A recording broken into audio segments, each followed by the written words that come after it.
नमस्कार, penalty corner में आपका स्वागत है। कल हमने पेनल्टी कॉर्नर में जाते जाते आपसे कहा था कि जननायक जनता पार्टी जो राजस्थान में चुनाव लड़ने जा रही है, इस चुनाव में शामिल हो रही है भाजपा के साथ मिलकर। उसके राष्ट्रीय महासचिव दिग्विजय चौटाला राजस्थान के दौरे पर आएंगे और हमने आपसे ये भी वादा किया था कि हम उनको लेकर आपके सामने हाजिर होंगे, उनके मुंह से कहलवाएंगे क्या योजना है, क्या नीति है, क्या रणनीति है, क्या सोच है, क्या विचार है, क्या कल्पना है। तो लीजिए, हमारे बीच हैं आज दिग्विजय चौटाला चौधरी देवीलाल के परिवार से, जो देश के उप प्रधानमंत्री रहे, अजय चौटाला के छोटे बेटे। इनके बड़े भाई इस समय डिप्टी सीएम है हरियाणा में बीजेपी के साथ जननायक जनता पार्टी मिलकर सरकार चला रही है और जननायक जनता पार्टी अब अगले चुनाव में राजस्थान में आ रही है। और मैंने जैसा सुना है, दिग्विजय जी आपका स्वागत है। मैंने सुना है कि बहुत बहुत धन्यवाद सर। कार्य का बंटवारा ऐसे हुआ है कि हरियाणा बड़े भाई संभालेंगे और राजस्थान छोटे भाई। Is it so? ऐसा है क्या? नहीं, मुझे खुशी होती है जहाँ मेरे परदादा जिस भूमि पर जो है ना उनकी कर्म भूमि रही, उनका कर्म क्षेत्र रहा जी। मेरे पिताजी 2 दफ़े यहाँ से लेजिस्लेटिव असेंबली के मेंबर रहे। हाँ, एक बार शायद दातारामगढ़ से, एक बार नोहर से जी। अजय चौटाला जी एमएलए रहे। और 7 पीढ़ी पहले हमारे पूर्वज भी इसी माटी से उठ करके चौटाला गांव की सीमा पे गए थे जी। तो हमारा जो निकास है वो नोखा से है, बीकानेर से है। अच्छा। तो नेचुरली एक अपना जुड़ाव, इसको राजस्थान में आकर मैं ये कहूँ कि मुझे अपने परिवार के बीच में आकर के जो महसूस होता है, जो एहसास होता है, जो अनुभूति होती है, उसका कोई मूल्य नहीं। जी, आप आए हैं राजस्थान में और चुनाव लड़ने के इरादे से। पहले भी आपके पिताजी 2 बार एमएलए रहे। इसके अलावा जब जनता दल था जी, और आप उस वक्त आपकी पार्टी नहीं बनी थी, जनता दल में ही थे आप लोग, तब भी शायद एक बार 5-6 एमएलए यहाँ चुने गए। काफ़ी समय उस वक्त भैरव सिंह जी सरकार, तब तो काफ़ी लोग, 50-52 लोग थे। 55 लोग हाँ। जनता दल के थे जी। और भारतीय जनता पार्टी के उस समय 52 लोग थे जी। और इनके गठजोड़ से भैरव सिंह जी सबसे पहले मुख्यमंत्री तब बने थे। जी। और उसके पश्चात मेरे जब पिताजी सेकंड टाइम नोर से एमपी बने जी। तो आपको एमएलए नोर से माफी चाहूंगा, एमएलए बने जी। हाँ तो आपको हैरानी होगी इस बात की जी कि तब की जनता दल जो केंद्रीय कार्यालय था उसने कांग्रेस का समर्थन घोषित कर दिया था दिल्ली से। जी। हाँ। मेरे पिताजी ने उसकी बगावत कर करके और जनता दल के मेजॉरिटी ऑफ एमएलएज के साथ, 4 या 5 उनकी संख्या थी जी, उनके साथ मिलकर के भैरव सिंह जी को फिर से समर्थन दिया और सेकंड टाइम उन्हें यहाँ पर मुख्यमंत्री बनवाया। जी जी। तो इस बार भी भाजपा के साथ, जैसा हरियाणा में चुनाव के बाद का हुआ, हालांकि वहाँ तो गठबंधन, पर अब के इस बार चुनाव पूर्व गठबंधन होगा अपना और भारतीय जनता पार्टी का? वैचारिक तौर पर स्वर्गीय चौधरी देवीलाल जी की जो सोच है वो भारतीय जनता पार्टी से मेल खाती है और समय समय पर गैर कांग्रेसवाद जी जी, और गैर कांग्रेसवाद की जो जननी जो रहे, उसमें से सबसे बड़े चेहरों के तौर पर चौधरी देवीलाल जी को देखा भी जाता है। मैं ये मानता हूं कि आज के दौर में भी अगर एक ऐसा दल है, चाहे उसका नाम जनता दल रहा, बाद में लोकदल रहा, इंडियन नेशनल लोकदल रहा या जननायक जनता पार्टी, हम बड़े गर्व से कह सकते हैं कि 1960 के दौर के पश्चात जब चौधरी देवीलाल जी ने कांग्रेस छोड़ी थी जी, उसके बाद हम अकेले ऐसे लोग हैं जिन्होंने कांग्रेस के साथ कभी हाथ नहीं मिलाया जी। मुझे खुशी है कि राजस्थान के अंदर आज पार्टी अच्छी ग्रोथ कर रही है। बहुत सारे नए लोग, नए चेहरे हमारे साथ जुड़ रहे हैं और मैं ये उम्मीद करता हूं इसी तरीके से आगे बढ़ेंगे, मजबूती से आगे बढ़ेंगे और भारतीय जनता पार्टी के साथ, जैसे हरियाणा प्रदेश में हम एक अच्छी सरकार चला रहे हैं, प्रगतिशील सरकार चला रहे हैं, ठीक उसी प्रकार हरियाणा की तर्ज पर राजस्थान के अंदर भी हम दोनों मिलकर के लड़ेंगे। हरियाणा में तो आज बीजेपी के जो प्रभारी हैं विप्लव देव, उन्होंने कुछ और कह दिया कि हम पर कोई एहसान नहीं किया समर्थन देकर, हमने भी मंत्री पद दिए हैं उनको। सर, कई बार दिग्विजय क्या कहे, विप्लव देव जी क्या कहें, इन लोगों की ज़्यादा बातों पर तवज्जो या अहमियत नहीं दी जानी चाहिए जी। पार्टी की जो सीनियर लीडरशिप है, हाई कमान जिसको, आला कमान जिसको कहते हैं जी, गठजोड़ और सरकारें या दोनों संगठन कैसे आगे साथ में चलेंगे, ये वहाँ तय होता है। ये वहाँ तय होता है। मैं और विप्लव देव जी तय नहीं करते जी। तो कई बार मैं ये मानता हूँ क्योंकि जब कोई व्यक्ति मुख्यमंत्री रह चुका होता है जी। तो उससे आप एक मैच्योर स्टेटमेंट की उम्मीद करते हैं, जो कि उन्होंने नहीं दी। तो मानते हैं आप वहां तो कंफर्टेबल हैं दोनों? निश्चित तौर पर कंफर्टेबल है। 5 साल सरकार चुनाव बड़ी- तक सरकार चलेगी साथ साथ? चुनाव तक सरकार चलेगी, और मुझे उम्मीद है कि चुनाव के पश्चात भी दोनों मिलकर के साथ चल रहे हैं। हम अभी तक क्योंकि निकाय चुनाव साथ में लड़े हैं, 2 उपचुनाव साथ में लड़े हैं जी। और हर तरीके से साथ में चले। तो राजस्थान में भी ये साथ बना रहेगा? मुझे ये ऐसी उम्मीद है। जी। आपकी कोई बात हुई है शायद अजय चौटाला जी, आपके पिताजी जो राष्ट्रीय निश्चित तौर अध्यक्ष हैं, पर बता रहे थे? डॉक्टर अजय सिंह चौटाला जी की और हमारे यशस्वी उप मुख्यमंत्री दुष्यंत चौटाला जी की भारतीय जनता पार्टी की जो सीनियर लीडरशिप है उससे समय समय पर बातचीत होती रहती है। राजस्थान को लेकर के भी चर्चा हुई है। जेपी नड्डा जी से चर्चा जी, हुई? पीछे अभी चर्चा हुई है। जी जी। तो राजस्थान में आप कितनी सीटें मानते हैं कि आपको लड़ना चाहिए चुनाव 200 में से? दुष्यंत जी ने जब पीछे दौरा किया था तब पार्टी की यहाँ की लीडरशिप और दुष्यंत जी की मुलाकात में यह तय हुआ था कि 30 से 35 सीटें चिन्हित कर करके उन पर तैयारी की जाए। जी। उसके पश्चात दोनों दल जब मिल बैठ करके चर्चा करेंगे तो आगे के फैसले बाद में होंगे। जी जी। क्या सीटें चयन करने का आधार कोई पर्टिकुलर आधार है? जैसे 2 सीटें तो आपके सामने ही, जहाँ पिताजी आपके एमएलए रहे हैं। जी, और भी कोई आधार तय किया है? किस आधार? निश्चित तौर पर जहां जहां स्वर्गीय चौधरी देवीलाल जी का कार्यक्षेत्र रहा और जहां जहां उनके वैचारिक तौर पर लोग, वैसे तो पूरा राजस्थान ही उनसे जुड़ा था, एक जमाना ऐसा भी था, और ये नारा वो कौन भूल सकता है कि ताऊ पूरा तोलेंगे और लाल किले से बोलेंगे, ये राजस्थान की भूमि से निकला था। बिल्कुल। जो लाल किले तक गया भी था। जी। तो मैं ये मानता हूं कि वैसे तो अगर आज से मैं अगले 10 साल की बात करूं तो मैं मेरी पार्टी को, जननायक जनता पार्टी की रूट्स को राजस्थान के प्रत्येक कोने में अंतिम छोर तक देखना चाहता हूं। जी जी। मगर आज शुरुआती तौर पर 30 से 35 सीटें वो चिन्हित की गई हैं जो हमारे बॉर्डरिंग सीट्स हैं, जी। जो हरियाणा की स्टेट से इसको बॉर्डरिंग जाट सीट्स हैं। बेल्ट कहते हैं, इससे कोई कनेक्शन है क्या कि जाट बेल्ट में आप मैं ये ऑपरेशन मान करेंगे करके ना? चलता हूं कि या किसान और कमेरे की बात की जानी चाहिए। जाति पाति धर्म मजहब से कोसों मील ऊपर उठ करके सदैव स्वर्गीय चौधरी देवीलाल जी ने राजनीति की और हम भी उसी रास्ते पर चल रहे हैं। एक विवाद उठ खड़ा हुआ था, विवाद का जिक्र बाद में करूंगा, लेकिन तेजा स्थली पर आपने काफी बड़ा योगदान दिया चौटाला परिवार ने। जी, मैंने सुना है कि वहाँ जो निर्माण हो रहा है उसमें काफी बड़ा कंट्रीब्यूशन या संपूर्ण कंट्रीब्यूशन शायद चौटाला परिवार का है। क्या ऐसा मैं है? ये मान करके चलता हूं कि वीर तेजाजी महाराज का सदैव आशीर्वाद हमारे परिवार पर पीढ़ी दर पीढ़ी रहा है जी। और उस संस्थान से, उस मंदिर से एक भावनात्मक जुड़ाव पूरे परिवार का है। मैं ये मानता हूं कि राजनीति से कोसों मील दूर जी। ये हमारा कर्तव्य है, कर्म है और हमारी धार्मिक ड्यूटी है जो हमने निभाई है। और विवाद तो चलते रहते हैं, विवाद जिंदा कौमों के साथ जुड़ते हैं, मुर्दों के साथ कौन जुड़ता है? नहीं, ठीक बात है। लेकिन एक विवाद हुआ, कोई ईंट निकाली गई, ये ईंट वो नहीं है, वो ईंट वो नहीं। क्या हनुमान बेनीवाल के साथ भी कुछ ऐसा? मैं कई बार जब हनुमान बेनीवाल जी का नाम आता है जी। तो राजनीतिक तौर पर हनुमान बेनीवाल जी को सबसे पहले प्लेटफॉर्म मेरे पिताजी ने ही दिया था जी। और इंडियन नेशनल लोकदल पार्टी के टिकट पर 2003 में उनको चुनाव भी लड़वाया था जी। और उसके बाद भी साथ लेकर के चले, सब ठीक था। अब वो उनकी राजनीतिक सोच है, वो कहीं ना कहीं जननायक जनता पार्टी को वीर तेजाजी महाराज के उस मंदिर से जोड़कर या राजनीति, यहाँ की लोकल राजनीति से जोड़ करके देखते हैं या उनके लिए खतरा मानते हैं। मैं ऐसा नहीं मानता जी। राजनीति अपनी अलग जगह है और जो हमारी, मैंने जैसा कहा, जो हमारा फर्ज था वो हमने पहले भी निभाया और आगे भी उसको निभाने का काम करेंगे।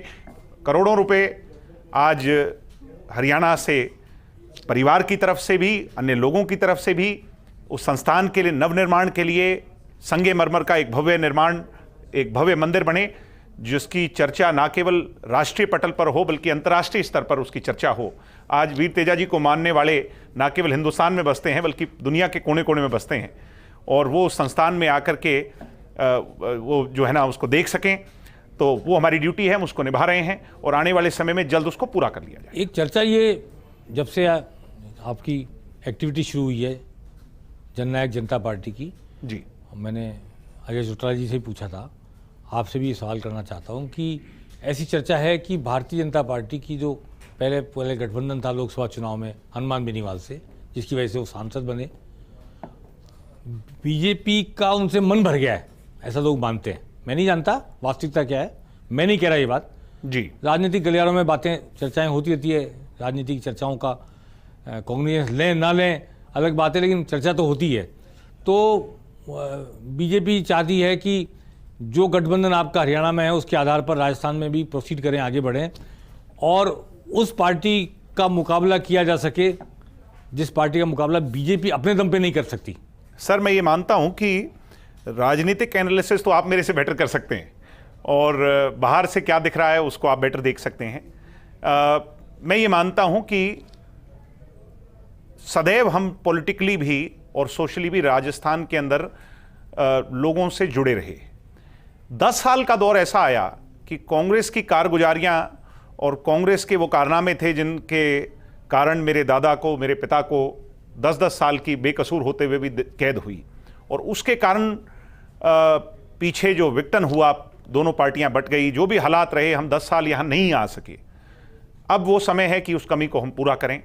ये सब चीज़ें राजनीतिक गलियारों में चर्चा चलती है, कौन कैसे किसके साथ कहाँ, मगर मैं ये मानता हूँ हमारा परम मकसद पार्टी को मजबूत खड़ा करना है और अगर भारतीय जनता पार्टी के साथ अलायंस होता है तो naturally it will benefit both, उनको भी इसका फायदा होगा और जननायक जनता पार्टी को भी भारतीय जनता पार्टी का फायदा मिलेगा। दोनों मिलजुल करके यहां जैसे हरियाणा में कर रहे हैं यहां भी और मजबूती से आगे बढ़ेंगे। आप अलग चुनाव मैनिफेस्टो जारी करेंगे या बीजेपी के साथ संयुक्त मैनिफेस्टो होगा? क्या कल्पना है, कुछ सोचा है आपने? मैं ये मानता हूं कि राजस्थान के अंदर जैसे हम हरियाणा के अंदर चर्चा करते हैं, Haryana is the youth most state of India and India being most populated country, तो मैं ये मानता हूं कि पूरी दुनिया का सबसे ज्यादा यूथ जो है वो हरियाणा में बसता है, सबसे ज्यादा संख्या में। वैसे ही राजस्थान जो है वो कोई दूर नहीं है। राजस्थान के अंदर भी सबसे बड़ा जो विषय है वो युवाओं के रोजगार को लेकर के है। यहां लैंड होल्डिंग्स कम है किसानों के पास और शिक्षा ही अकेला माध्यम है जिससे यहां का किसान कमेरे का बच्चा जो है वो आगे बढ़ सकता है। इस सरकार में आज जो पेपर लीक कांड हुए हैं जिसके कारण कहीं भी किसी भी पदों को बड़े स्तर पर नहीं भरा जा सका और युवा बड़े स्तर पर और बुरे स्तर पर सफर कर रहा है, परेशान है, प्रताड़ित है इस सरकार में। मैं ये मानता हूं कि सबसे बड़ा मुद्दा जननायक जनता पार्टी जिसको आगे लेकर के बढ़ेगी। आपने जैसा पूछा कि मैनिफेस्टो, तो हमारा मैनिफेस्टो शुरुआती तौर पर जो है वो इसी से होगा कि हम युवाओं के लिए रोजगार के अवसर कैसे तलाश सकें, इस खाई को कैसे भर सकें। एक दिन में नहीं भरी जाएगी मगर उसके लिए प्रयास कैसे कर सकें। सरकार में अगर हमें हिस्सा मिलता है यहाँ पर तो उसको, उस खाई को कैसे भरा जा सके। मैं मानता हूँ कि हरियाणा में एक क्रांतिकारी कदम आपने अगर सुना हो, 75% आरक्षण युवाओं को, लोकल्स को देकर के एक दुष्यंत जी ने क्रांतिकारी कदम वहाँ से बढ़ाया। आपने ये भी सुना होगा कि महिलाओं को 50% आरक्षण जो है पंचायतों के अंदर दे करके एक नई अलख जगाने का काम किया। पार्लियामेंट तक में या हिंदुस्तान के अंदर जितनी विधानसभाएं हैं जिनकी संख्या 25-30 है, आज तक कहीं भी कदम नहीं उठा। वो पंचायती राज के मंत्री थे, उन्होंने पंचायतों में महिला को आधा हिस्सा दिया, बैकवर्ड समाज के लोगों को 8% का हिस्सा दिया। ठीक ऐसे ही जहां देवालय वहां पुस्तकालय, बाबा साहब भीमराव अंबेडकर की सोच पर मोहर लगाते हुए कि जहां मंदिर हो उसके साथ एक कमरे में लाइब्रेरी जरूर हो। और मुझे खुशी है कि भाई दुष्यंत सिंह चौटाला जी ने 2 दर्जन से ज्यादा ई लाइब्रेरीज राजस्थान के अंदर भी बनाकर आज वो सुचारू रूप से चल रही हैं यहाँ के युवाओं को, राजस्थान के अंदर। अच्छा। और मुझे खुशी है कि यहाँ भी उसका बेनिफिट युवाओं को मिल रहा है। राजस्थान में अशोक गहलोत की सरकार ने कई कदम उठाए हैं जिसमें किसानों को 2000 यूनिट बिजली फ्री, एक इम्पॉर्टेंट, और उज्ज्वला योजना के जो परिवार हैं उनको 500 रुपये में गैस सिलेंडर। मैं बिजली की सर बात करूं, आज मैं काफ़ी सारे लोगों से सीकर में चर्चा कर रहा था। बिजली के हम देख रहे हैं 100 यूनिट तक फ्री या जो भी यहाँ पर स्कीम है, लोभ लुभावनी, और रंग बिरंगे बड़े इश्तिहार छपवाए हैं, मगर सच्चाई ये है कि फ्यूल सरचार्ज बहुत हद तक बढ़ा दिए हैं। मेरा खुद का जो रेजिडेंस है जयपुर के अंदर, मैं उसका पिछले बिल देखूं तो हज़ारों की संख्या में सिर्फ फ्यूल सरचार्ज उसमें जुड़ा हुआ है। यानी एक हाथ से छीन कर दूसरे उसमें डालकर, और जो है ना एक खेल खेला गया है, जनता को भ्रमित करने का एक तरीका है। असली मायने में मैं ये मानता हूँ इस सरकार में काम हो ही नहीं पाया। इनका जो विघटन है, इनकी जो आपसी फूट है दो परिवारों की, यहाँ पर एक गहलोत साहब का अपना वो है फ्रैक्शन है और सचिन पायलट साहब का अलग फ्रैक्शन है। इनकी जो आपस की लड़ाई है उसमें कहीं ना कहीं पूरे प्रदेश ने बुरी तरह सफ़र किया है। जी, अगर सचिन पायलट मान लो सुनते हैं कांग्रेस से बाहर निकल के अलग पार्टी बना सकते हैं, तो कोई उनसे अलायंस करने का कोई विचार आ सकता है मन में? सर, राजनीति में कल क्या हो जाए और क्रिकेट की आखिरी बॉल पे क्या हो जाए जी। इस पे नहीं कहा जा सकता, मगर भविष्य के गर्भ में है और समान वैचारिक लोगों को साथ लाना ये हमारा फर्ज भी है। जी, बीजेपी से कोई और चर्चा आप करेंगे चुनाव से पहले? निश्चित तौर पर करेंगे। हमारी चिंता सबसे बड़ी राजस्थान को लेकर के ये है कि यहां पर किसान, यहां का हमने देखा कि किसान किस प्रकार दिल्ली में जब आंदोलन हुए, ऑल्दो ज्यादा इंपैक्ट राजस्थान के किसानों को पड़ता नहीं अगर वो कानून लागू भी हो जाते तो जी, मगर फिर भी यहां के किसानों ने बढ़ चढ़ करके हिस्सा लिया। यानी उनके मन की सबसे बड़ी टीस है कि यहां भी एमएसपी होनी चाहिए जी, यहां भी हरियाणा पंजाब के समान एमएसपी मिलनी चाहिए, यहां भी मंडी सिस्टम बड़ी मजबूती से लागू होना चाहिए जी। आपको जान करके खुशी भी होगी और हैरानी भी होगी कि हरियाणा के अंदर बिचौलिया सिस्टम हमारी सरकार ने खत्म कर दिया।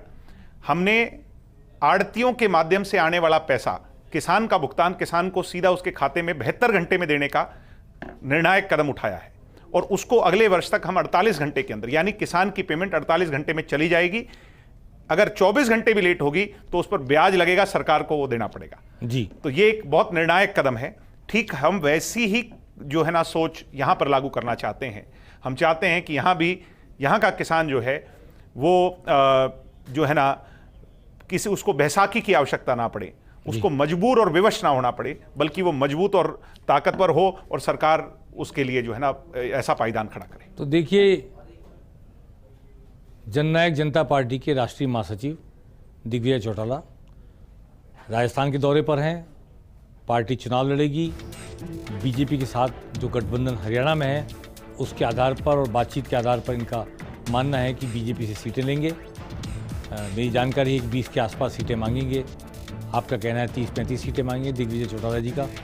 और राजस्थान का अगला जो चुनाव होने जा रहा है, जेजेपी की ओर से दिग्विजय चौटाला जी देखेंगे राजस्थान को, ऐसा मेरी जानकारी में है। आज हमने उनको आपके समक्ष प्रस्तुत किया। हरियाणा में उनकी सरकार ने क्या किया, राजस्थान में क्या करने की सोच रखते हैं, यूथ को आगे लेकर बढ़ेंगे, यूथ का लेकर कोई चुनाव घोषणा पत्र जारी करेंगे, तमाम तरह की बातें उन्होंने प्रस्तुत की। अभी समय है चुनाव में 4-6 महीने का, कह नहीं सकते कितना पानी तब तक गंगा में बह जाए, लेकिन उम्मीद से हैं कि बीजेपी के साथ गठबंधन होगा, उसके साथ मिलकर चलेंगे। बीजेपी मोर और लेस अर्बन ओरिएंटेड पार्टी मानी जाती है, इसलिए उसको भी गाँव में एक ऐसी पार्टी की जरूरत है जो किसान ओरिएंटेड हो, जिसका बैकग्राउंड किसानों का हो। तो इसलिए 10 सीट, 15 सीट, 20 सीट जो भी आप मांगेंगे मिलेगी, उसके आधार पर साथ मिलकर चुनाव लड़ने का इरादा रखते हैं। और बाकी सारी बातें आपने की। चूँकि चुनाव में भी वक्त है, बहुत सारी बातें करना आज प्रीमैच्योर होगा, इसलिए मैंने मोटे तौर पर जो अभियान छेड़ेंगे, जो इरादा लेकर आए हैं, जो कल्पना करते हैं राजस्थान में चुनाव की रणनीति बनाएंगे, उस सब पर चर्चा की। चुनाव में 6 महीने हैं, इस दौरान दिग्विजय चौटाला का आना जाना बना रहेगा। यहाँ इनका घर भी है और राजस्थान को संभालेंगे तो बार बार हमसे मुखातिब होते रहेंगे। हम इन्हें प्रस्तुत करते रहेंगे जिस तरह हमने आम आदमी पार्टी के, बसपा के, दूसरी तमाम पार्टियों के नेताओं को प्रस्तुत किया आपके सामने में। और हम उम्मीद करते हैं कि जितनी भी तमाम पार्टियां राजस्थान में चुनाव लड़ेंगी, पेनल्टी कॉर्नर में हम उन्हें आपके सामने लेकर आएंगे, उन्हें बात रखने का मौका देंगे और फिर उसकी हम समीक्षा भी करेंगे, उनकी रणनीति की, उनकी सोच की, उनकी चिंता की, चिंतन की, सब चीज़ों की। दिग्विजय चौटाला का धन्यवाद कि वो आज हमारे बीच आए और आपसे मुखातिब हुए। पेनल्टी कॉर्नर में आज बस इतना ही। आने वाले दिनों में हम फिर चर्चा करते रहेंगे। उम्मीद करते हैं सचिन पायलट के पिताजी की पुण्यतिथि 11 जून को आ रही है। हमने पहले कहा था 11 मार्च, 11 अप्रैल, 11 मई और 11 जून। 2/11 तो निकल गई, जिनमें उन्होंने 2 कदम उठाए। अब 11 जून पर सबकी निगाहें टिकी हुई है। क्या वो कांग्रेस में बने रहते हैं या कि अलग पार्टी बनाते हैं, ये कौतूहल पूरे देश में है। जैसा मैंने आपको बताया था, अजमेर से दिल्ली तक जहाँ गया 2 ही सवाल लोगों ने पूछे कि सचिन पायलट बने रहेंगे या बाहर निकलेंगे, और वसुंधरा राजे फ्रंट फुट पर आएंगी या नहीं आएंगी। इन 2 सवालों के जवाब में ये तो कई लोगों ने कल मेरे से सुन के कहा कि जवाब में नतीजा नहीं छुपा हुआ है, लेकिन नतीजे की दिशा तय करने के बड़े घटक ये 2 सवालों के जवाब होंगे। आने वाले दिनों में हम वसुंधरा राजे को लेकर, सचिन पायलट को लेकर आपसे चर्चा करेंगे। पेनल्टी कॉर्नर में आज बस इतना ही। नमस्कार।